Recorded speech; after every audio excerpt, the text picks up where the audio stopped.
Magapal na smog banta sa kalusugan ng mga residente sa Lahore, Pakistan at Odessa National Art Museum sa Ukraine na pinsala sa panibagong Russian airstrike.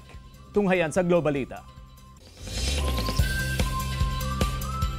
Dahil sa makapal na smog, nagkakasakit na ang ilang residente sa Lahore, Pakistan. Karamihan dumadaing ng hirap sa paghinga at respiratory illness. Kaya ipinapatupad ng otoridad ang mandatory wearing of mask lalo na sa mga estudyante sa lahat ng antas. Ipinagbabawal din sa mga magsasaka na magsunog sa bukid.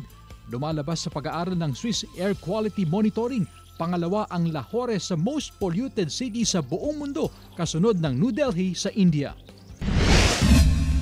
Sa Ukraine, 5 ang sugatan matapos ang Russian airstrike sa isang art museum sa Odessa City. Napinsala rin ang isang section ng art gallery. Abot 10,000 art collection ang nasa loob ng Odessa National Art Museum, kasama ang mga obra ng pinakamagagaling na Russian at Ukrainian artists ng 19th at 20th century.